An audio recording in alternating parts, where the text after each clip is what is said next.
Hello everyone, welcome to the study with Mayank. मैं हूं आपका मयंक।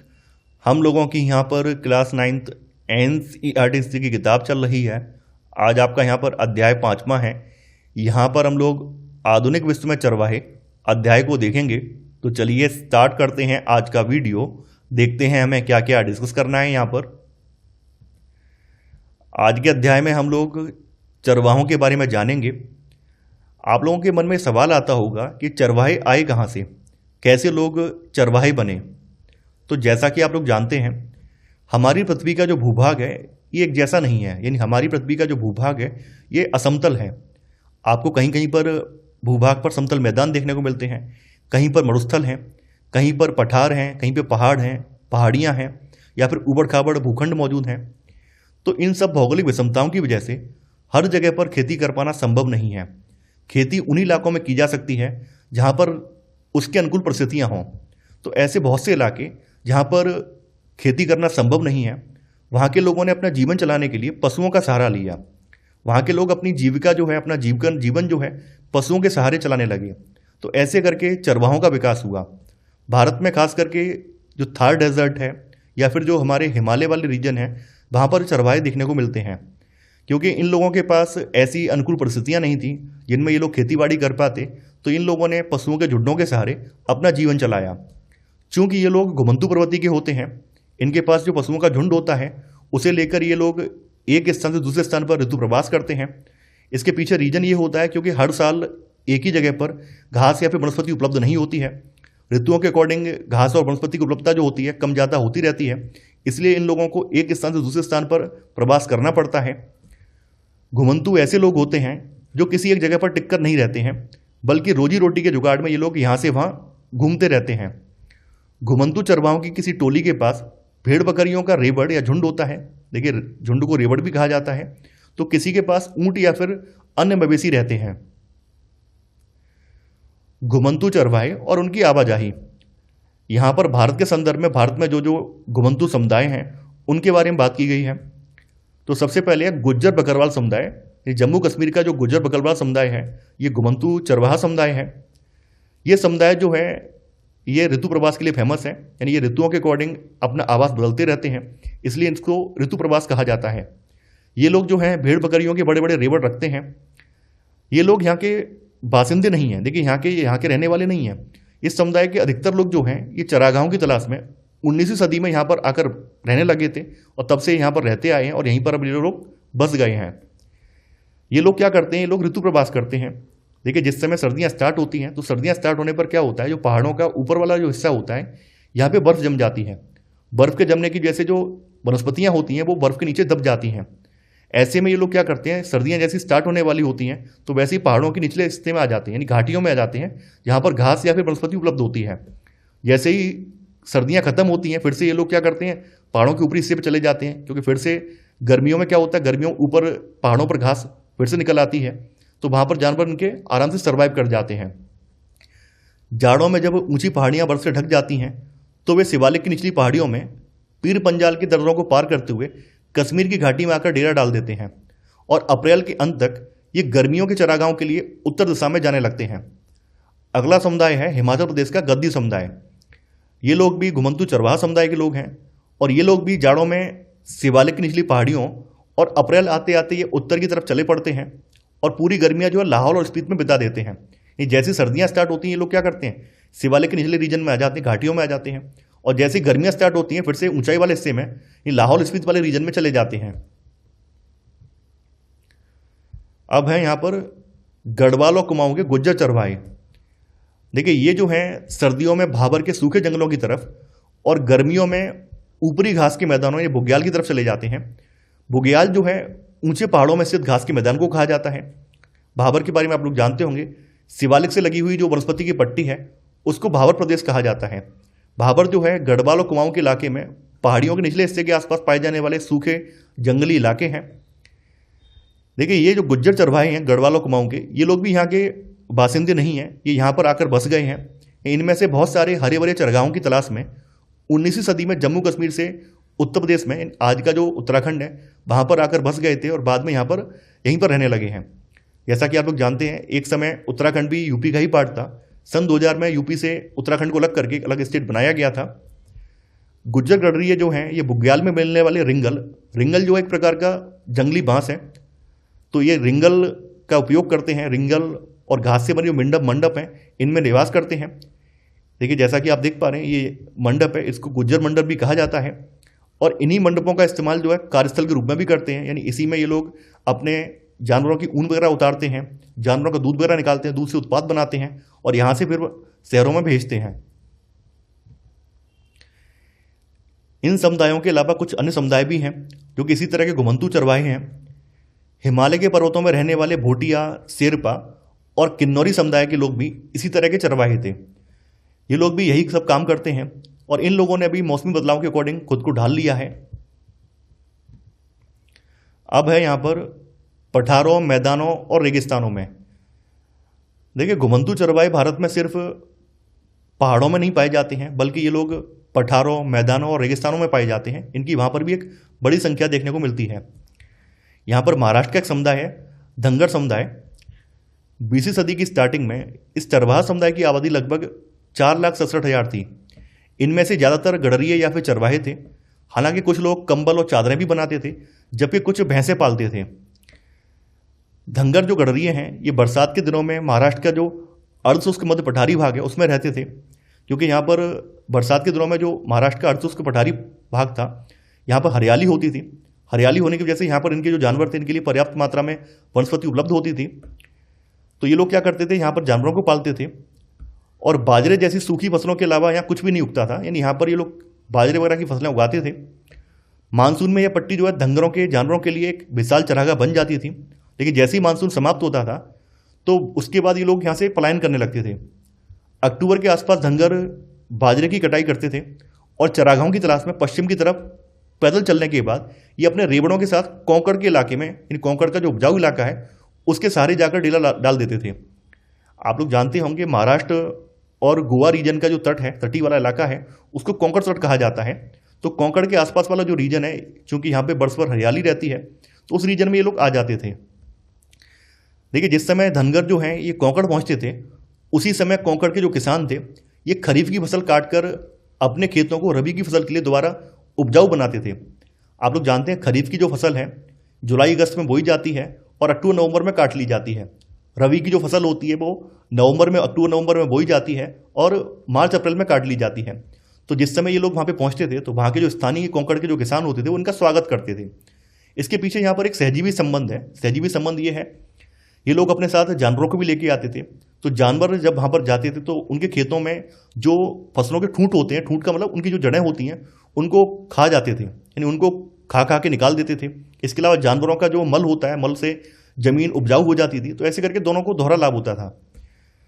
धनगरों के जो मवेशी हैं ये खरीफी कटाई के बाद खेतों में बची रह गई जो ठूंठें हैं इनको खाते थे। ठूंठ का मतलब होता है जो पेड़ों की जड़ें होती हैं, यानी पौधों की जड़ें होती हैं, उनको ठूंठ कहा जाता है। और उनके गोबर से खेतों को खाद मिल जाती थी। चूंकि मवेशी जो होते हैं बहुत लंबे समय तक वर्षा वाले इलाके में नहीं रह सकते हैं, ऐसे में इन लोगों को फिर से जैसे ही ये ऋतु यहाँ पे समाप्त होती थी वैसे ही इन्हें अपने वाले इलाके में लौटना होता था। मानसून की बारिश शुरू होते ही धनगर जो हैं कोंकण और तटीय इलाके को छोड़कर सूखे पठारों की तरफ लौट जाते थे। अगला समुदाय है गोल्ला, कुरमा और कुरबा समुदाय, जो कि कर्नाटक और आंध्र प्रदेश रीजन में पाया जाता है। कर्नाटक और आंध्र प्रदेश के जो सूखे मध्य पठार हैं, इन पठारों में गोल्ला समुदाय के लोग जो हैं गाय भैंस पालते थे, जबकि कुरमा और कुरबा समुदाय के जो लोग हैं ये भेड़ बकरियां पालते थे और हाथ के बुने कंबल बेचते थे। ये लोग जो हैं जंगलों और छोटे छोटे खेतों के आसपास रहते थे और ये अपने जानवरों की देखभाल के साथ साथ कोई दूसरे काम धंधे भी करते थे। यानी ये लोग क्या करते थे, ये आसपास के जो जंगल हैं, आसपास के जंगलों में इन्होंने जो छोटी मोटी जो खेती भी करने लगे थे और साथ ही साथ ये जानवरों को भी रखते थे। यहाँ पर पहाड़ी चरवाहों में और इनमें अंतर क्या है? देखिए पहाड़ी चरवाहों के विपरीत ये लोग जो हैं बरसात और सूखे के मौसम के हिसाब से अपनी जगह बदलते थे।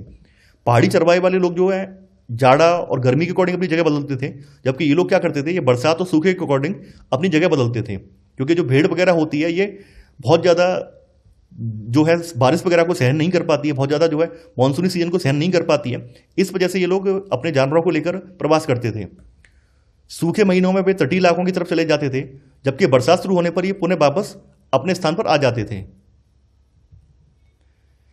यहां पर नोट के रूप में बताया गया है, 19वीं सदी की स्टार्टिंग में फ्रांसिस हैमिल्टन बुकानन एक स्कॉटिश चिकित्सक थे। ये भारत के दौरे पर आए थे। इन्होंने मैसूर की अपनी यात्रा के दौरान जो गोल्ला समुदाय है इसका दौरा किया था।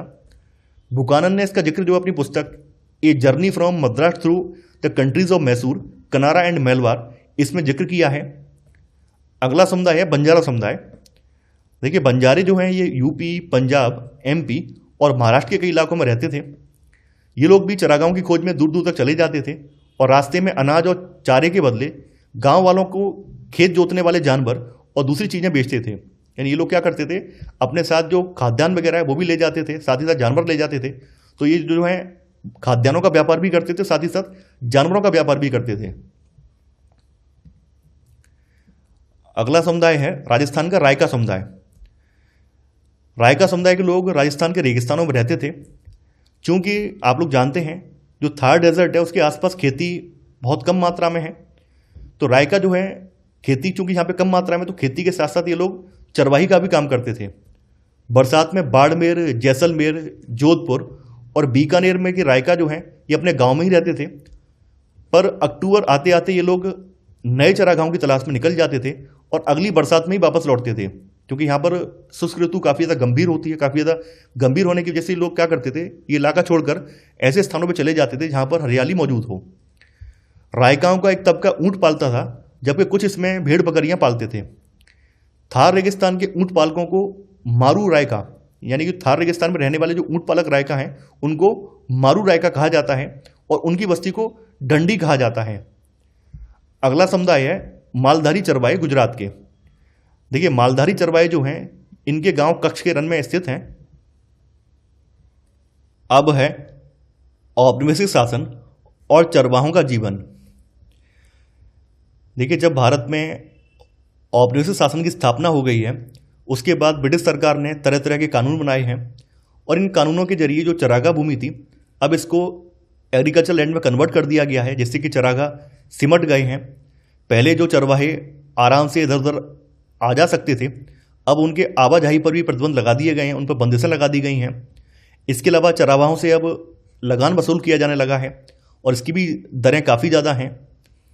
देखिए, जैसा कि आप लोग जानते थे, अंग्रेज जो हैं ये अंग्रेज पड़ती भूमि को या फिर गैर खेतिहर भूमि को बेकार मानते थे। इनका मानना ये था कि ज़्यादा से ज़्यादा जो ज़मीन है इसको एग्रीकल्चर लैंड में कन्वर्ट किया जाए। इससे अंग्रेज़ों का फ़ायदा था। फ़ायदा ये था कि जब ज़मीन खेती योग्य ज़मीन में कन्वर्ट हो जाएगी तो उस खेती योग्य ज़मीन से इन्हें अधिकाधिक लगान वसूल होगा, अधिकाधिक लगान की प्राप्ति होगी। तो इन्होंने क्या किया, इन्होंने जो पड़ती भूमि विकास योजना है उसके जरिए जो गैर खेतिहर ज़मीन है इसको अपने कब्जे में लेकर इनके जो खास चापलूस टाइप के लोग थे उनको आवंटित करना स्टार्ट कर दिया है और इन लोगों को कई तरह की रियायतें दी गई हैं। इनसे यही कि इन्होंने कहा है कि आपको कैसे भी करके ये ज़मीन खेती योग्य ज़मीन में कन्वर्ट करनी है ताकि इससे उत्पादन हो सके। क्योंकि इनका उद्देश्य साफ था, ज़्यादा से ज़्यादा खेती की ज़मीन रहेगी तो इन्हें ज़्यादा से ज़्यादा लगान की प्राप्ति होगी। तो इन्होंने क्या किया, इन्होंने ऐसे कुछ जो लोग हैं इनको गाँव का मुखिया बना दिया है और उनके अंडर में इस तरह की ज़मीनें सौंप दी गई हैं। तो ऐसे करके जो चरागाह क्षेत्र थे वो सिमटने लगे हैं। सेकंड है यहाँ पे वन कानून। जैसा कि आप लोग जानते हैं 19वीं सदी के मध्य तक आते आते सरकार ने देश के विभिन्न प्रांतों में वन अधिनियम पारित कर दिए थे और कई जंगलों को आरक्षित वन घोषित कर दिया था। जहाँ पर देवदार या फिर साल जैसी कीमती लकड़ी पैदा होती थी उन्हें आरक्षित वन घोषित कर दिया था और इनके बारे में हम लोग पहले पढ़ चुके हैं। आरक्षित वनों में किसी प्रकार की मानवीय गतिविधियाँ संभव नहीं थी। यहाँ पर ग्रामीण इलाकों के जो लोग थे वो भी नहीं जा सकते थे, जो जनजाति लोग थे वो भी नहीं जा सकते थे। तो ऐसे में इन जंगलों में जो चरवाहा हैं इनके घुसने पर पाबंदी लगा दी गई। इसके अलावा कई जो जंगल थे इनको संरक्षित घोषित कर दिया गया था। इन जंगलों में चरवाहों को चरवाई के कुछ परंपरागत अधिकार तो दिए गए थे, लेकिन उनकी चरवाई पर बहुत सारी बंदिशें लगा दी गई थी। उन्हें उन जंगलों में जाने पर छूट तो दी गई थी, लेकिन कुछ कंडीशन के साथ। जैसे जो संरक्षित क्षेत्र हैं उनमें जाने के लिए इनको परमिट लेने पड़ते थे, पास बनवाने पड़ते थे और परमिट लेने के बाद ये लोग उस क्षेत्र में कुछ जो निर्धारित समय है उस समय के लिए जा सकते थे, उस समय के लिए वहाँ पर रह सकते थे। तो जंगल में उनके प्रवेश और वापसी की तारीख पहले से तय होती थी। इस तरह के इन्होंने कुछ नियम बनाए हैं जिसके जरिए ये लोगों की जो स्वतंत्र आवाजाही थी जंगलों में वो भी अब कम होने लगी थी। इसके अलावा जो अंग्रेज अफसर थे ये गोमंतु किस्म के लोगों को शक की नज़र से देखते थे।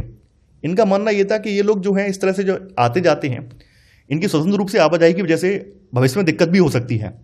इनका मानना यह था कि अगर ये लोग एक जगह टिक कर रहेंगे तो इनको कंट्रोल करना आसान होगा, और इस तरह से ये लोग आवाजाही करते रहेंगे तो हो सकता है आने वाले समय में ये लोग विद्रोह वगैरह भड़का दें या सरकार की नीतियों के प्रति लोगों को सचेत कर दें, लोगों को अवगत कराएं। तो ब्रिटिश सरकार को ये भी भय था। एक जगह पर टिक कर रहने वाली जो आबादी थी इसकी पहचान करना, उसको कंट्रोल करना ज़्यादा आसान था। जो एक जगह टिक कर रहने वाले लोग थे इनको शांतिप्रिय और कानून का पालन करने वाले लोग कहा जाता था, जबकि गोमंतुओं को ये लोग अपराधी मानते थे। 1871 में ब्रिटिश सरकार ने अपराधी जनजाति अधिनियम यानी कि क्रिमिनल ट्राइब्स एक्ट पारित कर दिया, और इसको पारित करके दस्तकारों, व्यापारियों और चरवाहों के बहुत सारे समुदायों को अपराधी समुदायों की सूची में इन्होंने शामिल कर दिया। इन्हें इन्होंने कुदरती या फिर जन्मजात अपराधी घोषित कर दिया। जन्मजात का मतलब पैदाइशी अपराधी इनको घोषित कर दिया है।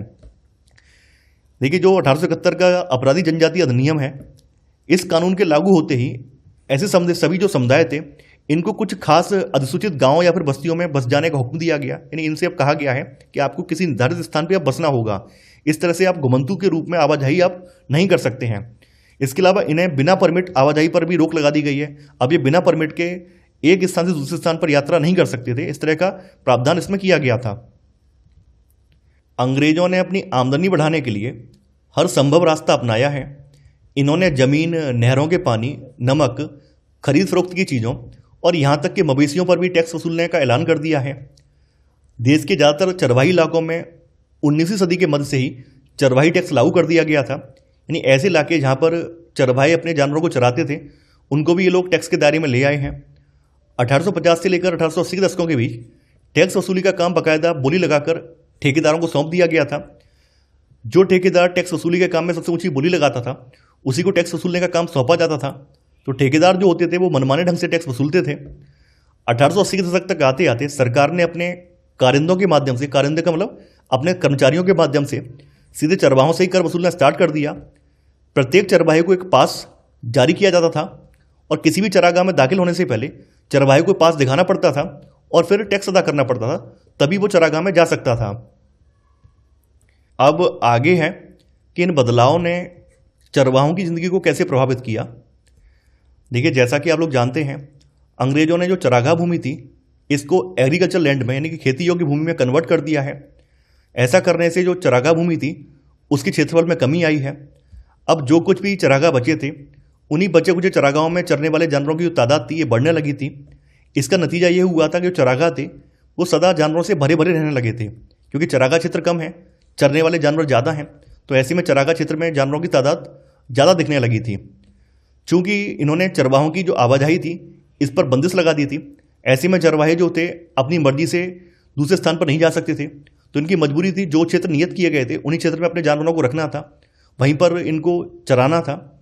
जब एक क्षेत्र में जानवरों की संख्या ज़्यादा रहेगी और पूरे साल इसमें घास भी नहीं रहेगी तो क्या होगा, जानवरों का खाद्यान्न संकट क्रिएट हो जाएगा। तो यहाँ पर यही हुआ, क्योंकि एक क्षेत्र में जानवरों की संख्या ज़्यादा थी, पूरे साल इसमें घास भी नहीं थी, तो ऐसे में चारा कम पड़ने लगा। चारा कम पड़ने के परिणाम स्वरूप जानवरों में बीमारी फैलने लगी, जानवर जो हैं भूखमरी से मरने लगे हैं। चारे की कमी और जब तक पड़ने वाले अकाल की वजह से कमजोर और भूखे जानवर बड़ी संख्या में मरने लगे थे। चरवाहों ने इन बदलावों का सामना कैसे किया। देखिए, कुछ चरवाहों ने तो अपने जानवरों की संख्या कम कर दी, तो कुछ चरवाहों ने नए नए चरागाह क्षेत्र ढूंढ लिए। हालांकि जैसा कि मैंने आपको बताया था 1947 तक आते आते परिस्थितियां बदल चुकी थी। 1947 में देश का विभाजन हो गया था। विभाजन होने से कुछ इलाका पाकिस्तान के अंडर में पहुंच गया था और एक सीमा रेखा खिंच गई थी। पहले जो चरवाहे स्वतंत्र रूप से आ जा सकते थे, अब उनके सामने दिक्कत थी।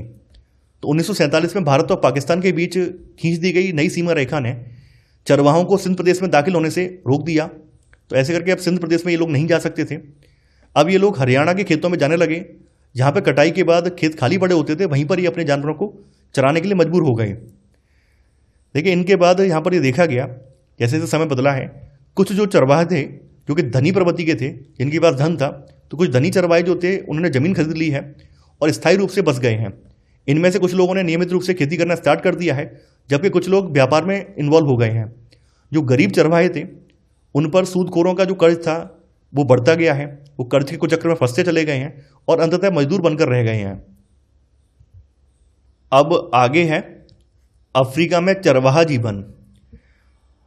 देखिए, अफ्रीका में दुनिया की आधी से ज़्यादा चरवाहा आबादी निवास करती है और आज भी अफ्रीका के लगभग 2.25 करोड़ लोग रोजी रोटी के लिए किसी न किसी तरह की जो चरवाही गतिविधियां हैं इन्हीं पर ही आश्रित हैं।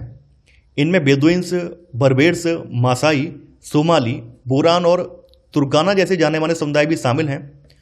इनमें से ज़्यादातर जो हैं अब अर्धशुष्क घास के मैदानों या सूखे रेगिस्तानों में रहते हैं, जहाँ वर्षा आधारित खेती करना बहुत मुश्किल है। खास करके जो पूरब वाला जो हिस्सा है, ये वाला जो हिस्सा है, यहाँ पर ये अधिकांश समुदाय आपको देखने को मिलेंगे। यहाँ के चरवाहे जो हैं ये गाय, बैल, ऊँट, बकरी, भेड़ और गधे पालते हैं और दूध, मांस, पशुओं की खाल और ऊन आदि बेचते हैं। कुछ चरवाहे जो हैं ये व्यापार भी करते हैं और यातायात संबंधी जो काम है उनमें भी ये लोग शामिल हैं। तो यहाँ के हम लोग मासाई समुदाय के बारे में जानेंगे। मासाई समुदाय पर उपनिवेशवाद का प्रभाव। देखिए, यहाँ के मासाई समुदाय पर ठीक वही प्रभाव देखने को मिलता है जो भारत के चरवाही समाज पर देखने को मिला। मासाई जो हैं, मासाई पशुपालक जो हैं, ये मोटे तौर पर पूर्वी अफ्रीका के निवासी हैं। मैं मैप में दिखा दे रहा हूँ, ये वाला जो रीजन आप देख पा रहे हैं ये पूर्वी अफ्रीका वाला रीजन है, यहाँ के निवासी हैं। मासाई नाम जो है माँ शब्द से निकला है, इसका मतलब होता है मेरे लोग। परंपरागत रूप से मासाई जो हैं घुमंतू और चरावा समुदाय के लोग होते हैं जो अपनी आजीविका के लिए दूध और मांस पर आश्रित होते हैं। मासाई मानते हैं कि फसल उगाने के लिए जमीन पर हल चलाना प्रकृति के विरुद्ध है। ऐसा इसलिए मानते हैं, इनका मानना यह है कि अगर हम लोग खेती करने लगेंगे तो जो चरागाह भूमि है वो नहीं बचेगी। यानी यदि आप जमीन पर खेती करने लगते हैं तो वह चरवाही के लायक नहीं रहती है। इसलिए ये मानते हैं कि जमीन पर हल चलाना प्रकृति के विरुद्ध है। औपनिवेशिक शासन से पहले मसाईलैंड का इलाका जो था उत्तरी कीनिया से लेकर तंजानिया के जो घास मैदान है, स्टेपीज इनको कहा जाता है, वहाँ तक फैला हुआ था। जब अंग्रेज यहाँ पर आए हैं या औपनिवेशिक शासन यहाँ पर स्थापित हुआ है तो इन्होंने क्या किया, यहाँ के छोटे छोटे इलाकों को जीतना स्टार्ट कर दिया है, वहाँ पे मारकाट मचाना स्टार्ट कर दिया, अपने नियंत्रण में लेना स्टार्ट कर दिया है। 1885 में ब्रिटिश कीनिया और जर्मन तांग्यानिका के बीच एक अंतर्राष्ट्रीय सीमा खींचकर मसाईलैंड को 2 पार्ट में डिवाइड कर दिया गया है। यानी यहाँ पर जो कीनिया वाला रीजन था, उत्तरी कीनिया वाला रीजन था, इस पर ब्रिटिशर्स का नियंत्रण हो जाता है और तांग्यानिका वाला जो रीजन है इस पर जर्मन का नियंत्रण हो जाता है। तो दोनों लोगों ने क्या किया, इन क्षेत्रों पर कब्जा जमा लिया है और बीच में एक अंतर्राष्ट्रीय सीमा रेखा खींच दी गई है। तो ऐसे करके जो मसाईलैंड वाला पार्ट था ये 2 भागों में डिवाइड हो गया है। मासाइयों को दक्षिणी कीनिया और उत्तरी तंजानिया के छोटे इलाके में सिमट दिया गया है। यानी जो मासाई लोग थे जो कि पहले इस तरह फैले हुए थे, अब उनको क्या किया गया है, इनको दक्षिणी कीनिया वाले रीजन में, इस साइड वाले रीजन में, और उत्तरी तंजानिया का ये वाला छोटा सा रीजन है इसमें ही सीमित कर दिया गया है। बहुत सारे चरागाहों को शिकारगाह बना दिया गया है। यानी यहाँ पर बहुत सारे जो चरागाह थे उनको अब औपनिवेशिक शासकों ने शिकारगाह बना दिया है, जिनमें इन लोगों की एंट्री प्रतिबंधित कर दी है। कीनिया में मासाई मारा और सांबुरू नेशनल पार्क और तंजानिया में सेरेंगेटी पार्क, ये कुछ शिकारगाह थे जो कि इसी तरह अस्तित्व में आए थे। इन आरक्षित जंगलों में चरावाहों का आना मना था। इनमें जो है चरवाहे नहीं आ सकते थे। इनमें केवल और केवल जो औपनिवेशिक अधिकारी हैं वही जा सकते थे। यहाँ के जो मासाई लोग हैं या फिर अन्य जो समुदाय थे वो इनमें नहीं जा सकते थे। देखिए, उपनिवेश बनने से पहले जो मासाई समाज था ये 2 सामाजिक श्रेणियों में बटा हुआ था। यहाँ पे एक वरिष्ठ जन थे, इनको एल्डर्स कहा जाता था, और दूसरे थे योद्धा यानी वॉरियर्स। वरिष्ठ जन जो थे वो शासन चलाते थे और समुदाय से जुड़े जो मामले थे उन पर विचार विमर्श करते थे और अहम फैसले लेने के लिए ये लोग समय समय पर अपनी सभाएं भी करते थे। योद्धा वर्ग में ज़्यादातर नौजवान होते थे जिन्हें मुख्य रूप से लड़ाई करनी होती थी और अपने कबीले की हिफाजत करनी होती थी। ये अपने कबीले के लिए अन्य स्थानों से जानवरों को जीत कर लाते थे। ये लोग जो थे, यानी कि जो वॉरियर्स थे, योद्धा जो थे, अपने वरिष्ठ जनों के नीचे रहकर काम करते थे। लेकिन जब अंग्रेज यहाँ पर आए हैं तो इन्होंने क्या किया है, इन्होंने डिवाइड एंड रूल वाला खेल खेला है। अंग्रेज सरकार ने कई जो मासाई उपसमूह हैं इनके मुखिया तय कर दिए गए। यानी इन्होंने क्या किया, इन्होंने कई जो मासाई उपसमूह थे अब इनके मुखिया बना दिए गए कि इनके मुखिया होंगे और अपने अपने कबीले के सारे मामलों की जिम्मेदारी इन्हें सौंप दी है। ऐसे करके जो मुखिया लोग थे ये काफ़ी ज़्यादा स्ट्रांग पोजीशन में आ गए। ये लोग क्या करने लगे हैं, धीरे धीरे करके संसाधनों का संचय करने लगे हैं। तो ऐसे करके ये मुखिया लोग जो थे अन्य मसाई लोगों की तुलना में ये काफ़ी ज़्यादा समृद्ध हो गए हैं। इसके बाद इन्होंने हमलों और लड़ाइयों पर पाबंदी लगा दी है। अंग्रेजों ने क्या किया है, जहाँ पर जो हमले या लड़ाइयाँ जो लड़ी जाती थी इन पर पाबंदी लगा दी है। इस तरह जो वरिष्ठ जन हैं और योद्धा हैं दोनों की जो परंपरागत सत्ता थी बहुत कमजोर हो गई है, क्योंकि ये परंपरागत रूप से ये काम करते थे वो काम इनका अब खत्म हो गया है, अब वो कर ही नहीं सकते हैं। औपनिवेशिक शासन की पाबंदियों और नए नियमों ने जो मासाई वरिष्ठ जन हैं और योद्धा के बीच उम्र के फासले को मिटा दिया है। अब देखिए यहाँ पर कोई उम्र का फासला तो नहीं रह गया, क्योंकि यहाँ पे या तो लड़ाई लड़ सकते हैं और ना ही यहाँ पर अपना मनमानी चला सकते, अपना शासन भी नहीं चला सकते हैं। तो ऐसे में क्या हुआ है, ऐसे में जो यहाँ पे वरिष्ठ जन है और योद्धा वर्ग है, इसके बीच में जो उम्र का फासला था अब खत्म हो गया है। अब यहाँ पे अमीर और गरीब का भेदभाव बढ़ गया है, क्योंकि यहाँ पर कुछ जो मुखिया बनाए गए थे मसाई लोगों में से ही, वो लोग अमीर बन चुके हैं और बाद बाकी इनके जो फॉलोअर्स थे वो लगातार गरीब होते जा रहे थे। यहाँ पर तांगानिका के बारे में बताया गया है। देखिए तांगानिका वाला हिस्सा तंजानिया की बात की जा रही है यहाँ पर। देखिए ब्रिटेन ने पहले विश्व युद्ध के दौरान इस इलाके पर कब्जा कर लिया, जिसे जर्मन ईस्ट अफ्रीका कहा जाता था। जैसा कि आप लोग जानते हैं कि यहाँ पर जर्मनी ने भी अपना उपनिवेश स्थापित किया था, लेकिन जब फर्स्ट वर्ल्ड वॉर स्टार्ट हुआ है तो यहाँ पर ब्रिटेन ने क्या किया है, जर्मन को हटाकर इस वाले इलाके पर कब्जा कर लिया है। 1919 में तांगानिका ब्रिटिश नियंत्रण में आ गया था। 1961 में इसे आज़ादी मिली है और 1964 में जंजीबार के विलय के बाद इसे तंजानिया का नाम दिया गया है। इसी के साथ आपका ये अध्याय समाप्त हो जाता है। देखिए मैं आशा करता हूं कि आपको ये सीरीज पसंद आ रही होगी, और जैसा कि मैं हर वीडियो में ये जिक्र करता हूं कि अब आपको नोट्स बनाने की आवश्यकता नहीं है। आप लोग डायरेक्ट हमारे टेलीग्राम चैनल से जुड़कर वहां से नोट्स को परचेज कर सकते हैं। तो मैं आशा करता हूं कि आपको पूरा का पूरा कंटेंट समझ में आ रहा है। आप लोग इसे अपने दोस्तों के साथ, सहपाठियों के साथ साझा करना नहीं भूलेंगे। तो आज के लिए इतना ही। Thanks for watching. जय हिंद।